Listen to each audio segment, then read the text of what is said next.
fact is, truly,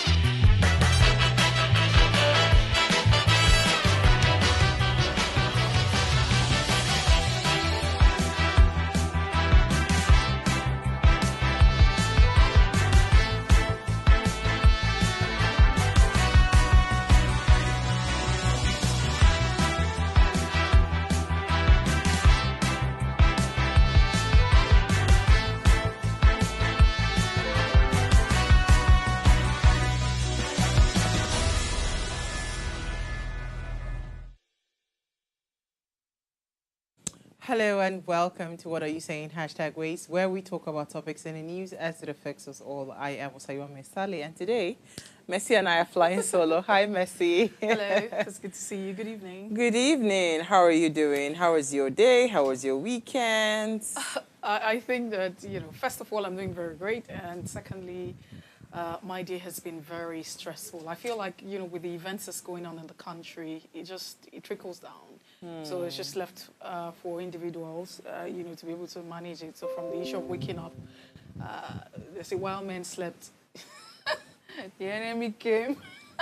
This time it was the TUC that came through. We just woke up, to gross darkness, and everywhere was just literally just off and all of that. So basically all of this, and then coupled with the fact that for every time you have an experience with a particular issue, I mean, it trickles down to everything, cost of transportation, even trying to find the vehicles, especially if you're not mobile, petrol and what have you. So, I mean, it's been quite dramatic, but hey, we're here and we are pushing it.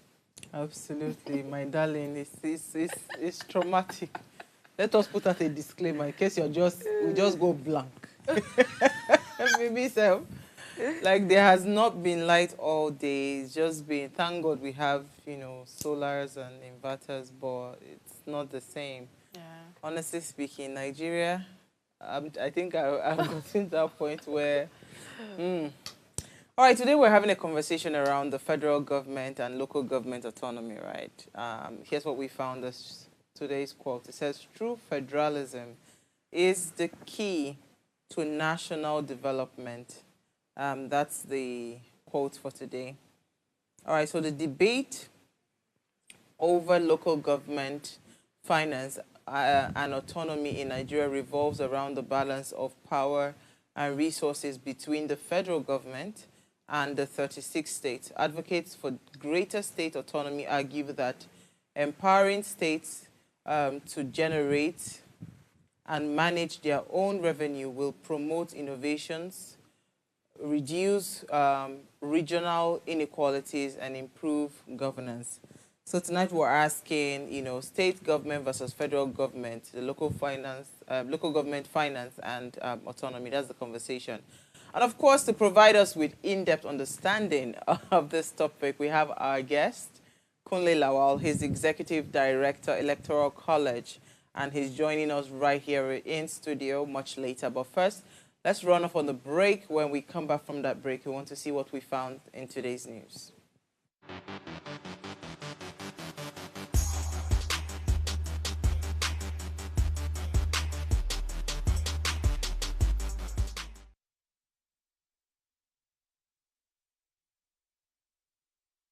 A lot of people don't want to accept that technology is here and technology is here to stay. A lot of people still want to live in their bubble and just like be shielded by that bubble, think that things are just normal and things are going the same way. But every day technology gains penetration, and is what we have seen. So I think there's a big resistance to change that we are facing. We have educators that you ask them, come and learn how to use digital tools, and they tell you, if I learn it, what will happen? Will my salary increase? You have schools, you go to schools, okay, we have those training programs for your educators to be able to build their skills, right? And be able to improve learning outcomes in their classrooms as a result of that. And they're like, what will happen if I do that? Would that, increase my bottom line? Will I charge my parents more because I'm doing teacher training, right? So there's a whole lot of, resistance to change, and not just even to the teachers and the schools alone. We're also seeing on the part of the parents as well. We have of course, we have a lot of parents who are very open to technology. They want their kids to start learning coding from age 7 or age 6. They want their children to be involved in STEM classes. But we also have a lot of parents who, the only stories of technology they know are the stories of the harmful part of technology, cyber crime, cyber theft, cyber bullying, and all of this. And that's what they know about, about technology.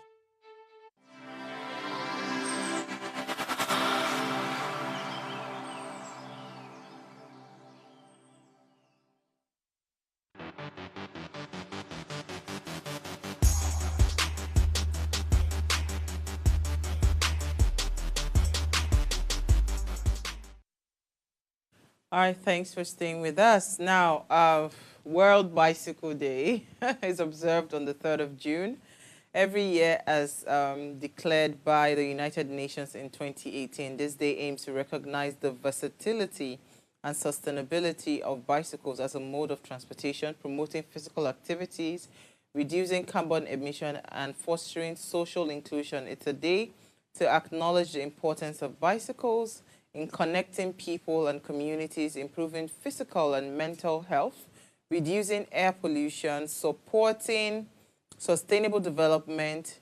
People are encouraged to plan a trip, spread the word, and celebrate the worldwide recognition of bicycles as a simple, affordable, and environmentally friendly mode of transportation. So, hey, do you have a bicycle? No, I don't. Do you have a bicycle? I actually have two. Oh, that means you can ride a bicycle. Yeah, I used to ride a lot when I was a kid. Okay. And I learned how to ride bicycles with, those farmers, the northern farmers, their bicycles is really big. So you see this tiny person trying to struggle to ride the bicycle. I fell so many times. We fell inside ditches, fell inside everywhere. But we still rode the bicycle. So I love bicycles. I actually just got some new bicycles recently, but unfortunately, I'm a social rider. So I don't have my children are not available to ride with me. So okay. It's quite every day I look at the bicycle, I'm looking at it, I'm looking at myself, I'm looking at it. But it's actually it's good for exercise. So you once in a while you can just take that out. Yeah. Really. I mean, it's also security. So it's exercise. I would love to ride like on highways, but I don't know how safe. Why don't you ride in your estate first of all? I think it's safer. It's boring. Oh well. Yeah, it's boring. I think you're very adventurous. It's very boring. Trust me, I can't even deal. So when I rode with my son, we rode out of the estate and we rode on, but we didn't just go on the main express, but we rode on a major road and all of that. But if they're not around, it's hard for me to do that. I think for starters, if I were you, I'd probably just just ride within the estate. But for me, one of the things I've always wanted to do is the fact that I can't ride a bicycle, and I really wish that, you can learn. Before I can would teach you. Okay. Just buy a helmet. And today is also my father's birthday. So, hey, happy birthday, Daddy, in case he's watching. Before you go, I know, right? My dad is 74. You would not even know that he's 74 because the way I called him this morning, Uncle, where are you?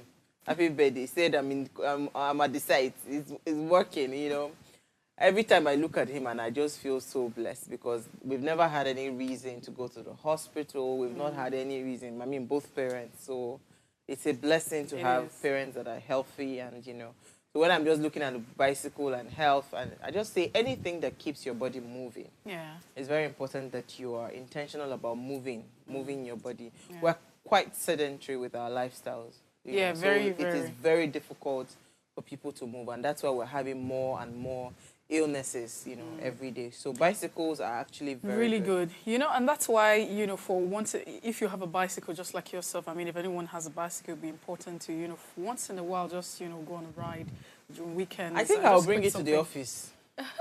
If the people in the office will let my bicycle breathe, I'll bring it to the office. So it's a good Maybe one. if it's in the office here, because I spend all my day, here, so I don't know, I would try. And if it's here, I might ride. But I don't like sun. Yeah. So I don't like to ride in the sun. So that's why I think that, weekends are better because weekends are the period where a lot of people can just chill out. So you say, for instance, Saturday. This is you assuming that I have my weekends. Well, that's what I'm assuming. But another thing, quickly, one of the things that are innovations about bicycles that I'm very, surprised and pretty proud about is the fact that We have actually incorporated that as a means of transportation. Of recent, I found, I wanted to get, an item to my location. And eventually when the dispatch arrived, it was a bicycle. And I'm like, oh, wow, that's great. Amsterdam, actually, when you go to Amsterdam, they have bicycles all over the place. So you just kind of like hire. And I think some universities within Nigeria also have those kind of e-bikes. Yeah. All right. So quickly, what did you find for us in the news? We've spent our time talking about bicycles. All right. So I think I already gave out, I hinted about what I found in the news today. It's a national issue, so what's going on. But just quickly to that particular one, what I found in the news is the fact that the workers of the Transmission Company of Nigeria, that's the TUC, shut down the national grid as the Nigerian Labour Congress strike action kicked off today. The shutdown actually threw the entire nation into darkness, forcing many businesses and individuals to resort to generators, inverters, and what have you. And that's why when I started off, I said, while men slept, while we were just sleeping, the devil crept in. This time it's not the devil, this was TUC and NLC. And everybody just woke up like, but there's always power, what happened, So the labor union is embarking on the strike, already embarked on that strike. It started today over the failure of the federal government's tripartite committee to accept their demand on the new minimum wage. However, checks on TUC load allocation platform to electricity distribution companies, that's the DISCOs, revealed that the load allocation to all 11 DISCOs were 0 megawatts. And, I'm sure that across Nigeria, there might just be, darkness and what have you. But something actually stood out for me with all of this. Nigerians had reported a blackout around midnight, those who were up and up until this morning. But it was also reported that the sudden force load cuts actually led to the high frequency and system instability, which eventually shut down the national grid at, 2:19 a.m. early hours of this morning. So the question I'm asking is, was it actually deliberate? Because it looked like, with the whole shutdown, eventually the national grid collapsed. And so that is what it is. So, yes, as we speak right now. Airports are shut down. So many places are shut down. But I'm grateful because I found out that WAEC students actually wrote their exams. Because that was the only thing I was really worried about with this, the indefinite strike. Because children are writing exams. And don't forget that they're not just restricted to Nigeria. The exam is across West Africa. So, and if Nigeria had not written that exam, you would have to pay to solve, because they'll have to rewrite the, reprint the questions and everything, and it will go across all. I don't think they have that money. All right, so quick one. My story is around, I saw it yesterday night, and I found it quite interesting that our president, his wife, and the vice president have actually spent a total of 8.6 billion naira on travel expenses in 3 months. So according to the report on the Punch newspaper, it says President Bola Ahmed Tinubu, Vice President Shatima, First Lady Remi Tinubu spent not less than 5.2 billion on local and foreign travels between January and March. An analysis of the travel expenses using GovSpend, a civic tech platform that tracks the analysis and analyzes the federal government spending, showed that 1.35 billion was spent as provision for presidential trips.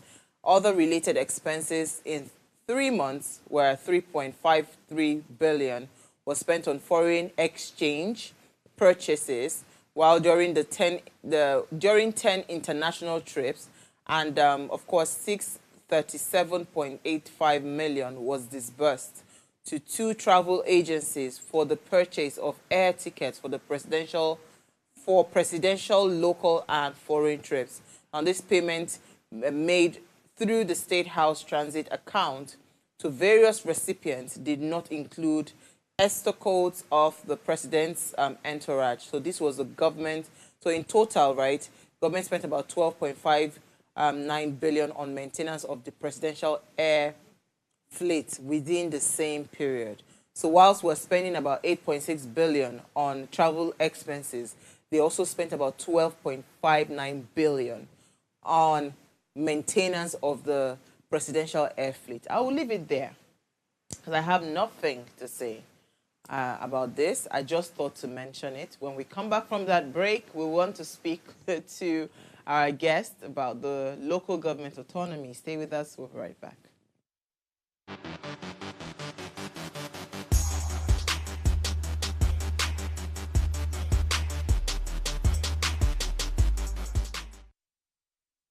I think assessment will be more centralized. So what it means is the fact that people study because of assessment, right? People study so that they can pass their WAEC and jump and get into school. So what will happen is the fact that the exams like IGCSE, WAEC, and all these examinations will find common ground and become more centralized, because students now are not studying only from their own country. They are studying from other countries as well, having access to content from other countries. So I think education will become more centralized with technology. I think education will be more accessible, more cheaper, and be more flexible, so that children in marginalized communities will be able to have access to education because they can now work and then go to school at the same time. They are not locked within the four walls of the classroom because of the flexibility that technology offers. I think that there's just a whole lot of good that can happen as a result of education technology.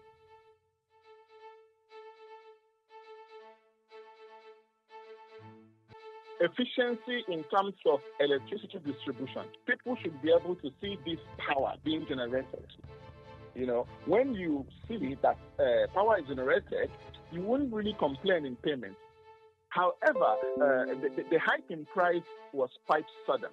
Yeah, they made clarifications that it only affects about 1.9 million Nigerians, that about 10 million more are still under subsidy. And it begs the question, are they not Nigerians? The so-called 1.9, are they not entitled to some form of subsidy? This should happen in phases, not outright like 200% increase. That is so, uncalled for. And looking at the fact that subsidy has been removed on petroleum products like a year ago, bringing about this one now makes it difficult for everybody at the same time. What has happened to the Band A customers is that the tariff has been adjusted to reflect the cost of the service. So let's even price the commodity properly. I mean, there is a conversation around whether electricity is basic amenity or utility, or whether it's a commodity. In the days when we were swimming in petrodollar 70s, 80s, and things like that, you could think along that line, but not today again. Electricity is a commodity. It has to be sold. So when we get more money from it, we can then develop the power sector to the point where customers will be the ones to say, no, this is the hours of electricity that I want, because that's what I can afford. So if it is nighttime alone, you can enjoy the electricity, all well and good. I mean, most of us travel out of this country, and we know that people don't play with their utilities. They pay for it. In Nigeria, we play with our utilities. We not only play with our utilities, we even vandalize. And we want a stable power sector. Where is that done?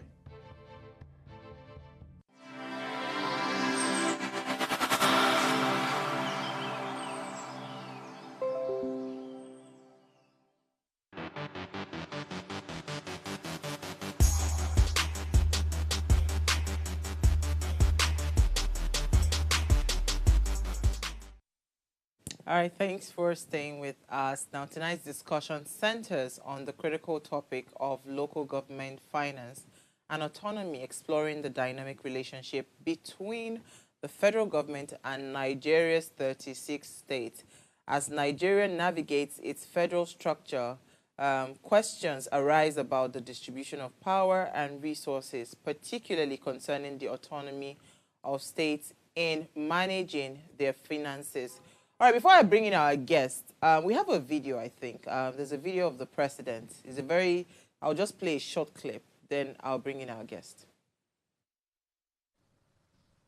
Dear brothers and sisters, yes, I am in charge here today, but you are running a constitutional democracy. I will appeal to you to summon the governors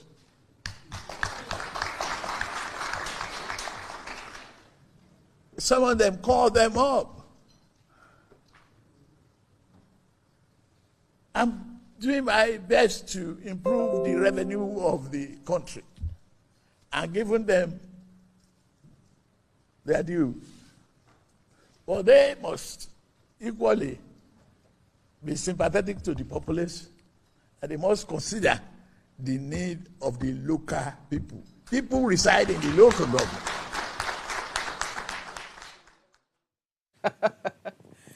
You know what? So it's a long, 6 minutes long video. I just thought to show you a sneak peek. Look out for that video online. All right, so Kunle Lawal is Executive Director of Electoral College. You know, whenever we want to discuss this local government matter, we will have no other person than to bring in Kunle Lawal. He's a Nigerian political figure known for his advocacy and leadership in promoting democratic governance, electoral integrity, and political literacy. He is recognized for his commitment to promoting political literacy, civic engagement, and democratic values in Nigeria. His work has contributed to shaping the country's political landscape and inspiring a more informed and participatory citizenry. And he's joined us live in studio. Hello, Kunle Lawal. Pleasure to be here. I'm so happy to have you. Kunle, I mean, have you seen that video of the president? It's a 6 minutes long video. And he was there, he was summoning the people to say, go and call your governors, go and call your governors. But I remember that when our president was governor. Go ahead. You know, for me, it's easy when you don't sit in a chair to accuse someone else. While he was Lagos State governor, I remember he created local governments, LCDs then, 37 LCDs, demanded that the federal government increase the funding of LG to Lagos, and the federal government refused, which got the federal government, then the Obasanjo-led government, to seize local government funds to Lagos State. Now he's president, and in his time as president, he's also done this, which is he removed subsidy, increased FAC allocation to states and local governments by 25%. But local governors have kidnapped local government FAC allocations, and federal government wanted to pay this directly. So now he's in the driver's seat. He feels exactly like Obasanjo right now. For me, it's calm and it's interesting to watch. So for the likes of, the former president Olusegun Obasanjo recently had, called for or advocating and backing the fact that, Western democracy, of course, a presidential system in which, thrives in a federal system of government is not. We should do away with that. Do you think that the problem is with, the system of government that we're practicing, the federal system? So for me, this is the issue. You want to move to a parliamentary system of government. You have a National Assembly, which, of course, the Electoral College puts at 64% politically illiterate. Most of them have not read the Constitution. Now you want to shift to a system of government that is based on the constitutional provisions. Who's going to amend the laws? Who's going to talk in a parliamentary system? You're jumping into the biggest quagmire you probably would not attempt. Because in a regional system of government, it's basically parliamentary, which means the legislative controls almost everything. These things have to be deliberated. I can tell you, if you bring 3 senators, Lagos, Kano, I don't think one has read the Constitution. Kunle, that's a very lofty thing to say, because I mean, people that get elected into state houses of assembly, they know that it's a duty for them to read. Is this not an an assumption on the Electoral College's part? I'll give you. What is the basis for you to say that people that are supposed to understand the Constitution, because that is why they are there, so that they can continue to deliberate on the things that favors the people, and you're saying that a lot of 64% of them, that's a huge number, are illiterate? I'll give you an example. We were lucky enough to have worked partly on the Electoral Act. If a phrase in the Electoral Act removes National Assembly members as delegates, do you remember what happened in 2022? When the president assented to it and they found out this was a bill they had written and submitted. A few of us worked on it with it. But, you know, they had submitted it, which means they didn't read it. And then they now found out there were no more delegates. They went back to the president to ask him to return it so that they could redo it and then he could reassent. Are you still doubting what I'm saying?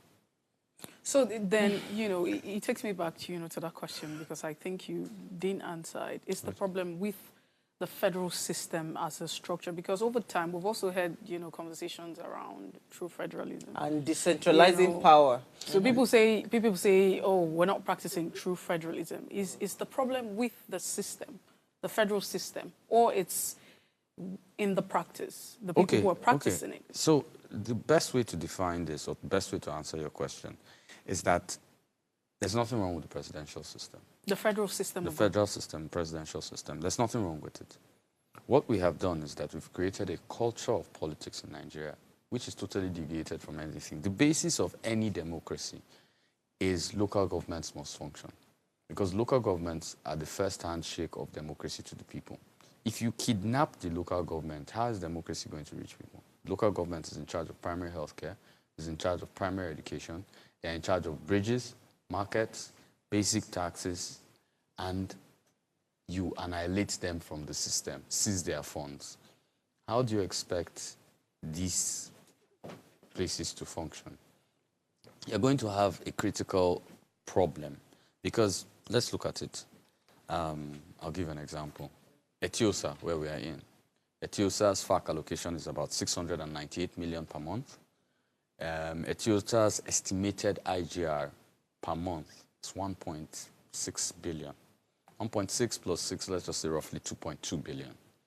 You don't have water, you don't have public schools, primary healthcare is a sham, and you call interlocking tiles an express. Really? So, Kunle, so it's not like to answer a question. It's not the system that is the problem, and we the people are only interested, you know, as usual. no, we but get excited. You know where I would Tinubu try to or tilt president. to why Messi is asking this question. This is what I am processing in my head. The structure currently right now, this federal system that we are running, it gives a bit of laziness, right, to revenue generation. Because in all honesty, when you read through some of these things and they tell you why, no, it does, Kunle. Do you understand? Because ideally, right, every state is supposed to be productive enough to generate revenue to then take care of their state. Do you get what I'm saying? And I hear you that it is the local government, right? Most of those things would really happen at the local government level, right? But if we keep having this system where everybody goes to Abuja at the end of the month, you know, to collect a revenue from Abuja, you know, and then share revenue. Because even this local government allocation that you're talking about, most of them, federal government wants to pay directly to local government, if I understand what it is about, right? So why don't we just completely scrap that and say, you know what, states, go and generate your revenue and manage your revenue.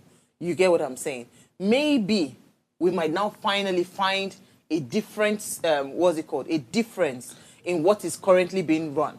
I understand what you're saying, and let me just try and answer that. I'll give an example with the Electricity Act, which was modified, the NERC Act, which was modified, which allows states now generate their own power. A few of us followed that bill, we pushed, I was thinking that Lagos would champion that state. It championed that cause. It was highly shocking to see that Abia is the one that has started reaping from that. The state is generating its own electricity and making money off it. Edo has a project. I think Edo Zone will finish sometime next year or up. But only Edo and Abia have shown. The rest of the states are sleeping. So the issue... This speaks to my point. No, it speaks to your point, but this is the thing. It's not the system that has the problem. It is not even how revenue is being shared that has the problem. It is the laissez-faire attitude by the real problem in this democracy, which we refuse to look at. I will tell you the truth, and I say this without caution. 92% of the problems in our democracy are caused by state governors. You can choose to accept it, you can choose not to. But till we get, and that's why you notice every president seems to go to war with them. The president might even have been a former governor. In the case of Yar'Adua, Goodluck Jonathan, and now Bola Ahmed Tinubu.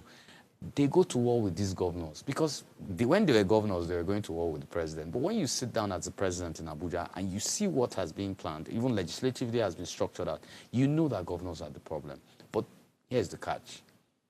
People don't even know that. That is the problem.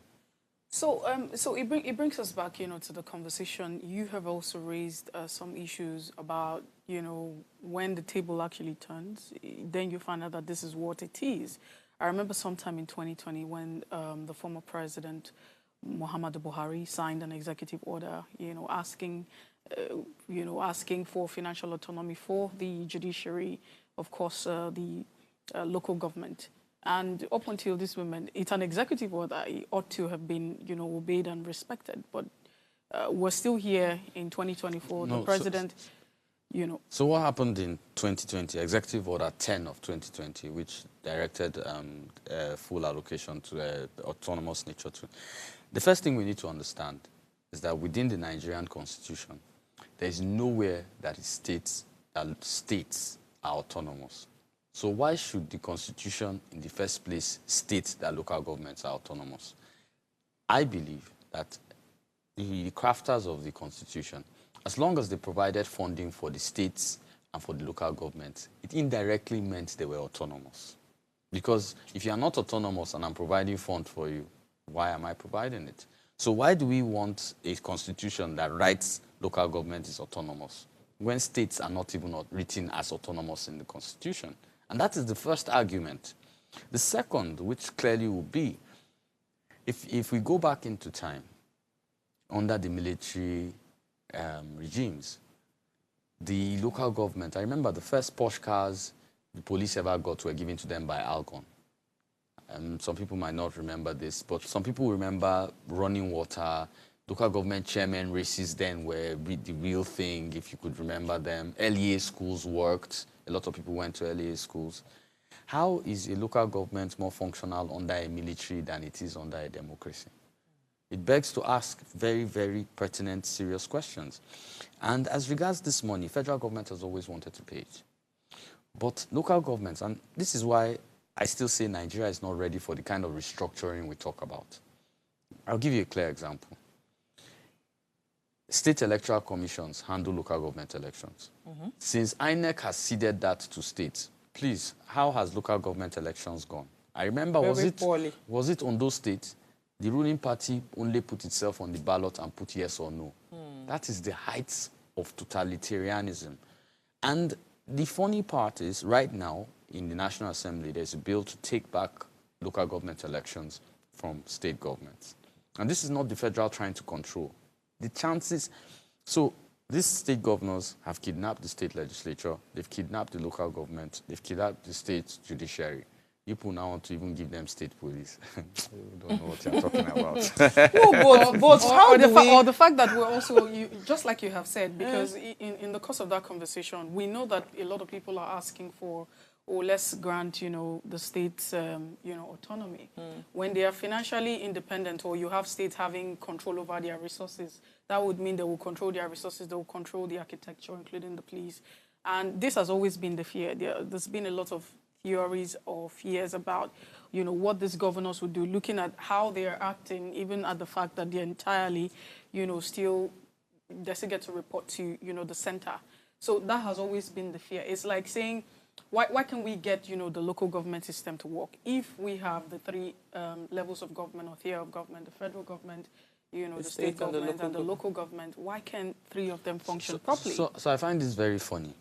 The state asks for more power from the center, but refuses to relinquish power to the local government. That's what Abuja does not understand. You're asking the center for more power, and you're seizing more power from the local government. I keep telling people that till we understand that governors are a problem in Nigeria, our democracy is not going to move forward. Wow. So on that note, you know what? Let's take a break. See me, I'm just lost. Stay with us. We'll be right back.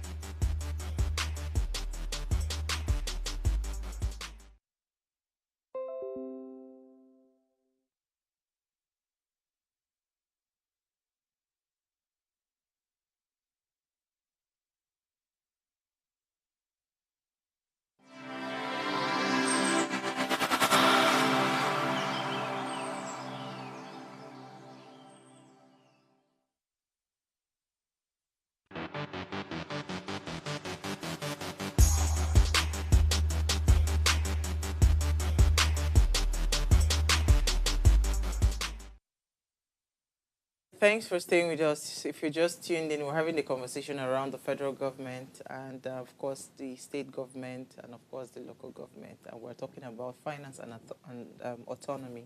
Now, please, let's hear what you have to say. Remember, you can join this conversation. Send us an SMS or WhatsApp to 081-803-84663. You can also call us on 07025007749. I think we can take voice notes as well. If you have a voice note, let's be technologically savvy. And we still have with us Kunle Lawal. Kunle, see, me, I'm tired. I need a solution, right? Because again, what you've said is federal government, state governors are asking federal government for power and they're refusing to empower the local government, right? Now that we know clearly that the governors of every 36 states, right, is our problem, how do we move forward? How do we solve this problem? How do we take back that power? Because whether we like it or not, for us to be able to feel anything like governance, we really need that local government to be functional and effective. Because that's the only way we can actually feel that something is happening. Those are the people that are supposedly supposed to be fighting, for our well-being as people.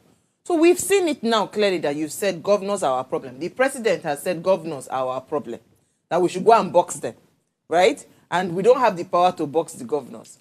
What is the alternative solution to solving this problem? Because we need the local governments to be up and running. Being honest, there's no alternative solution. There has always been one solution. But you see, democracy is built in a way of checks and balances. It's beautiful. To box the governors, you don't need to box the governors.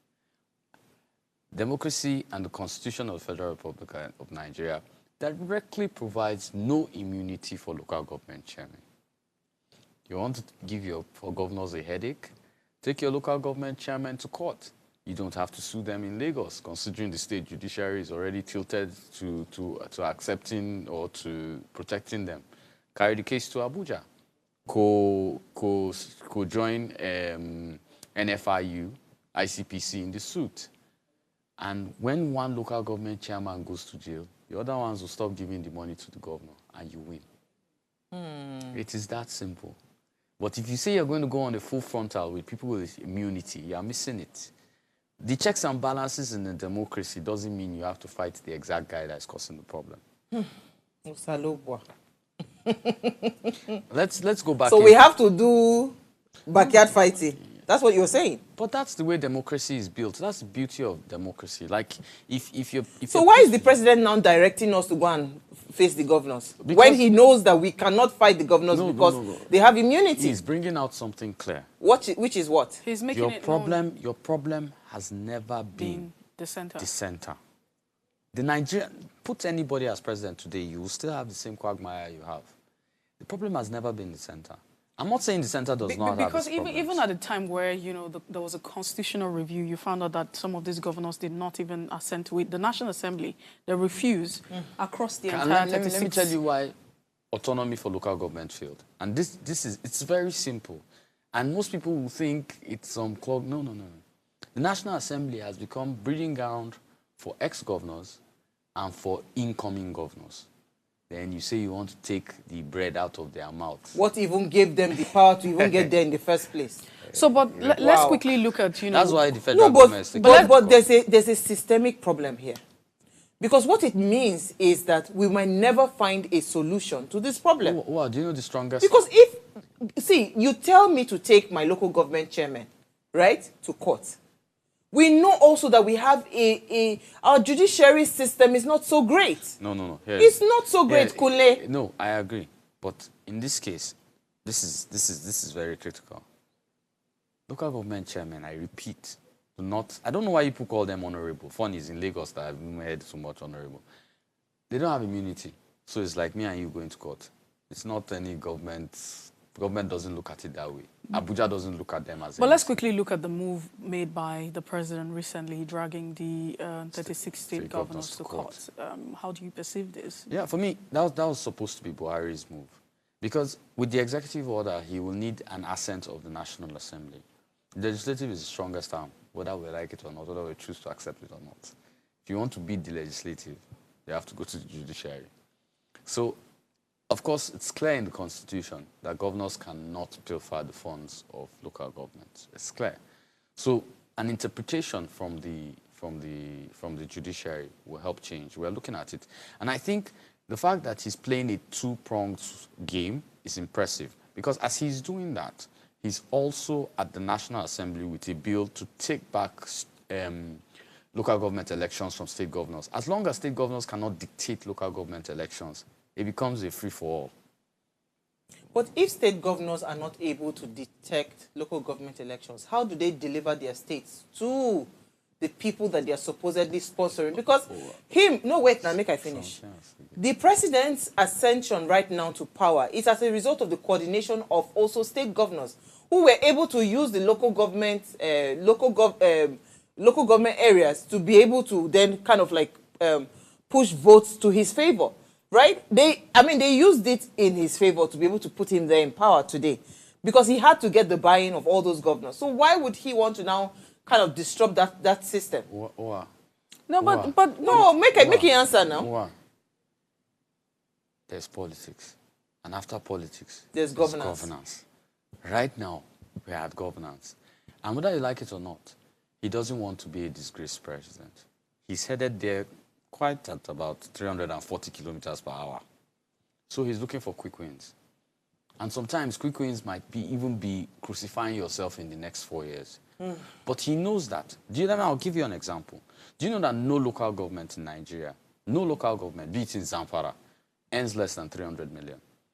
The highest paid local government in Nigeria is it's in Lagos. I've forgotten. What's the largest Lagos? Alimosho. Alimosho. Oh, okay. Alimosho. 1.1 billion per month.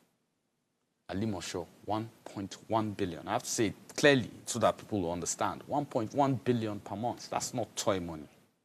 And this money is coming from the federal government. Wait, let me finish. So it's coming from the federal government. You cannot negate the fact that no president will succeed without the local government being right. It's not possible.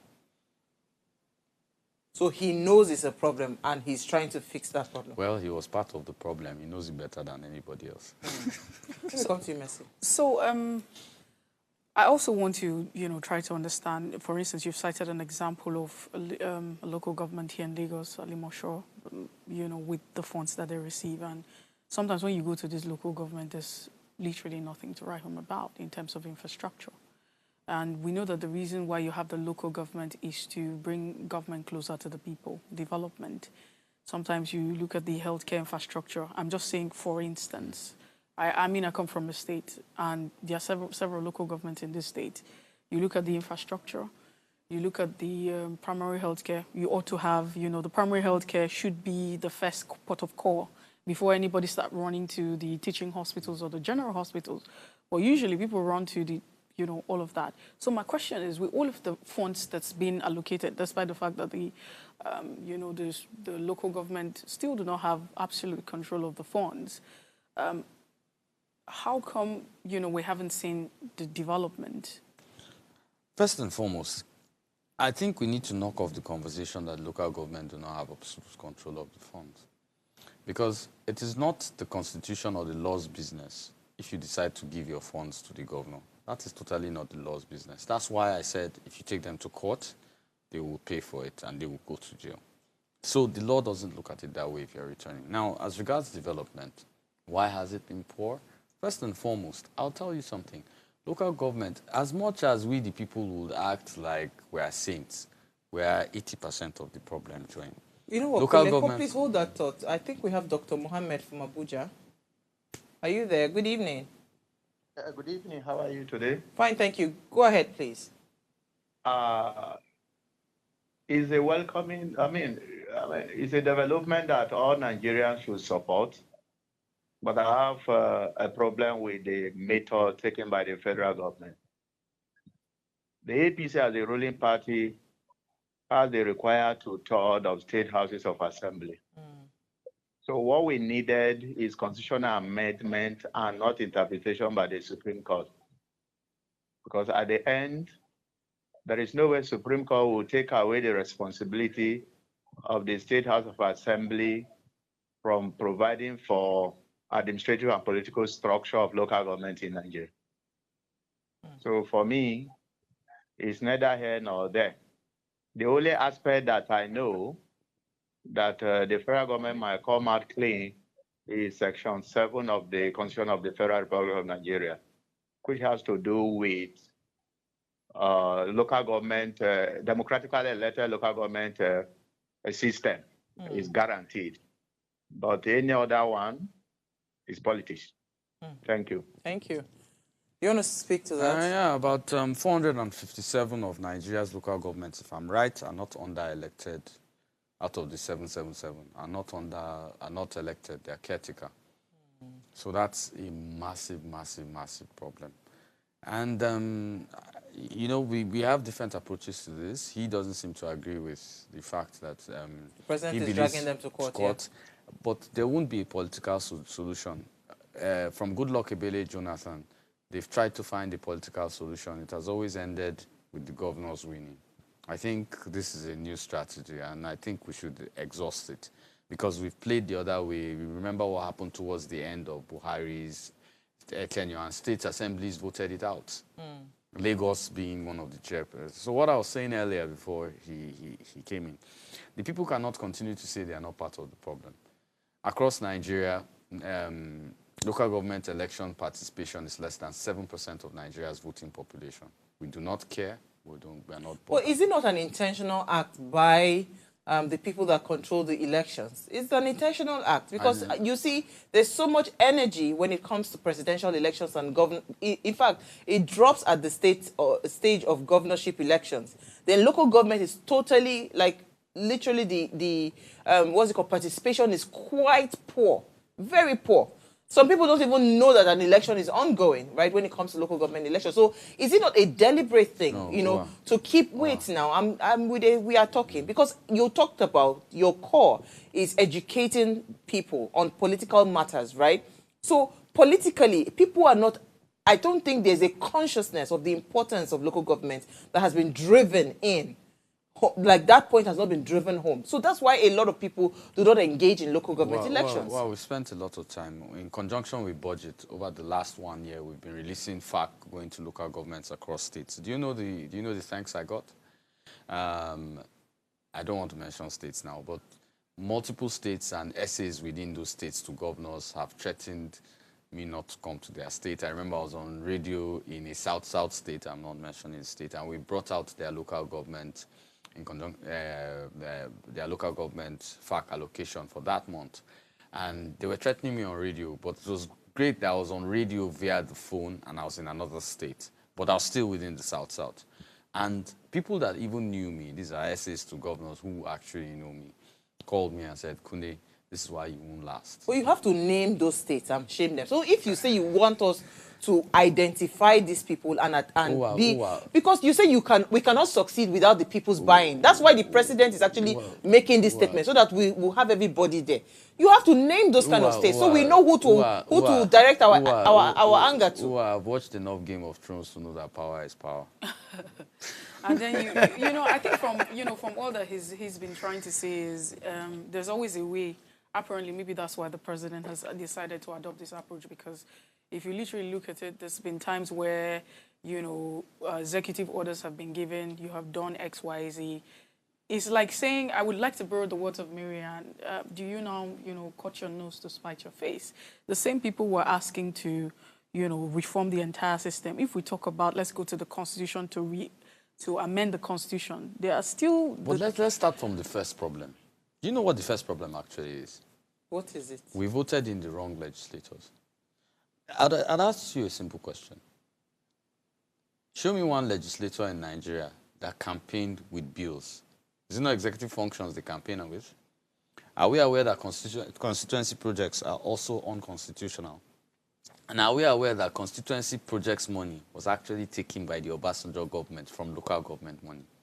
Where do you think it came from? There's confusion.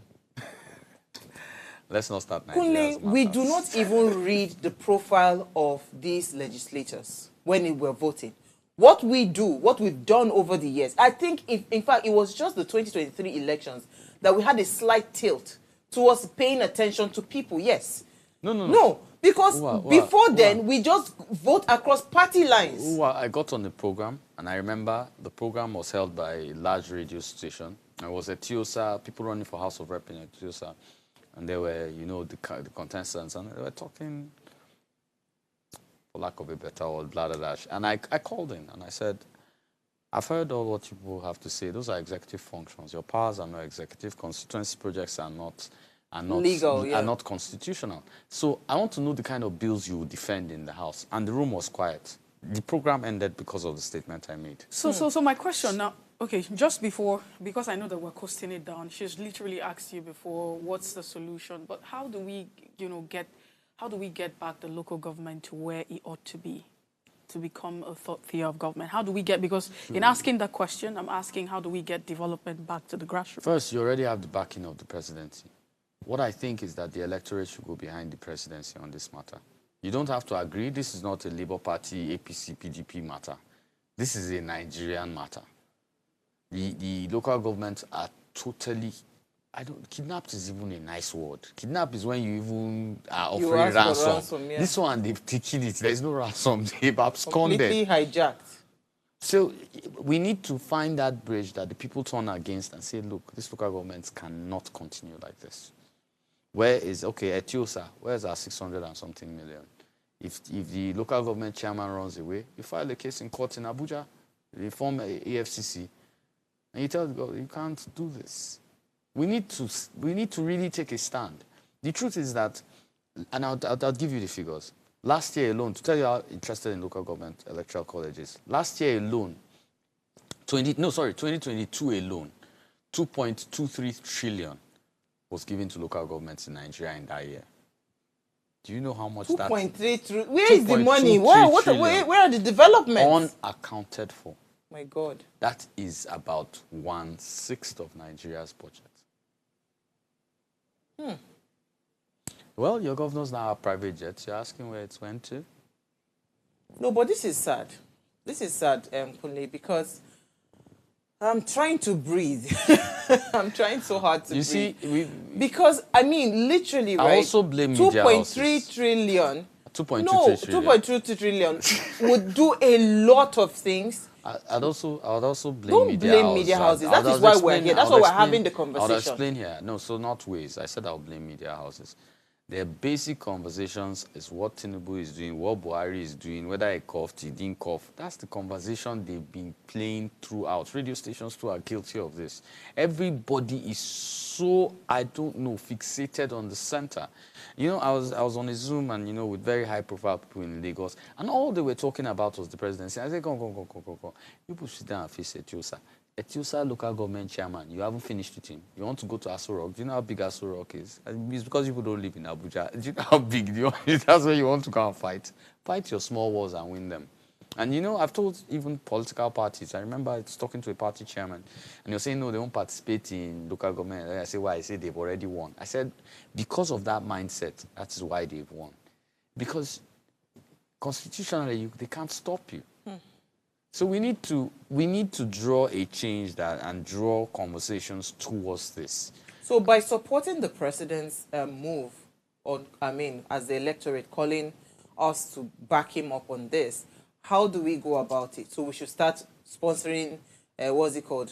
What's the word now? Sponsoring a call for these people to be probably taken to court, or what should we do?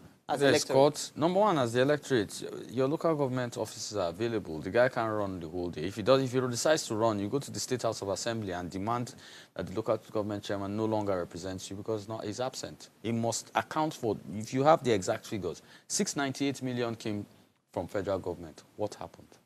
If he cannot defend it, you carry him to court and he will go to jail. You just need one to go to jail. You don't need many. It's Nigeria now. You don't need many. If one goes to jail, I assure you that if Lagos can put one in jail, Kaduna and Co, those ones run out of the country because they will take it on another mentioning level. Kaduna saddens me, Kunle. I left Kaduna in 2006 when I graduated from the university. It's so bad that there's been a lot of growth and development and whatever. But you see, the area where my parents stay, Still the same. Where they stopped that road since 2006 Still there. is still the exact same place. The roads are so terrible. There is zero presence of anything development in Kaduna South. Zero presence, especially the inner part. Meanwhile, if you go to up north Kaduna, you would see inside streets they have tarred roads and all of that. It's so bad. I kept on asking my parents, why can't you call your local government chairman to order?